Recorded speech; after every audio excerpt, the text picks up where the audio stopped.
மகளிர் இடஒதுக்கீடு சட்டம் கடந்த கால கனவுகளை நனவாக்கும், எதிர்கால லட்சியங்களை நிறைவேற்றும் என பிரதமர் மோடி தெரிவித்துள்ளார். புதுடெல்லியில் நடைபெற்ற பெண் சக்தி வணக்கம் என்ற கருத்தரங்கில் உரையாற்றிய பிரதமர் மோடி, நமது நாட்டின் நாடாளுமன்றம் ஒரு புதிய வரலாற்றை படைக்கும் தருவாயில் உள்ளது. மகளிர் இடஒதுக்கீடு சட்டம் கடந்த கால கனவுகளை நனவாக்கும், எதிர்கால லட்சியங்களை நிறைவேற்றும் ஒரு புதிய வரலாறாகும் என்றார். சமத்துவமிக்க இந்தியாவுக்கான தீர்மானம் இது. இனி சமூக நீதி என்பது வெறும் முழக்கமாக மட்டும் இல்லாமல் நமது பணி, கலாச்சாரம் மற்றும் முடிவெடுக்கும் செயல்முறையின் இயல்பாக ஒரு பகுதியாக திகழும் என்று கூறினார்.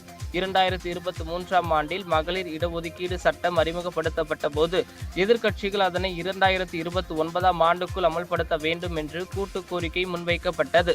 அதன்படி மாநில சட்டப்பேரவைகள் முதல் நாட்டின் நாடாளுமன்றம் வரை பல சகாப்தங்களாக நீடித்த காத்திருப்புக்கு முற்றுப்புள்ளி வைக்கும் நேரம் ஏப்ரல் 16, 17 மற்றும் 18 ஆகிய தேதிகளாகும் என்றார்.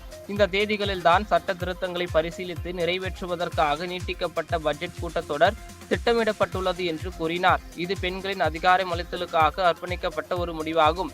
பெண்கள் இடஒதுக்கீடு சட்டத்தில் முன்மொழியப்பட்டுள்ள திருத்தங்கள் நிறைவேற்றப்படும் போது மக்களவை இடங்களின் எண்ணிக்கை 816ஆக உயரும். இதில் 273 இடங்கள் பெண்களுக்கு ஒதுக்கீடு செய்யப்படும் என்றும் அவர் அப்போது தெரிவித்தார்.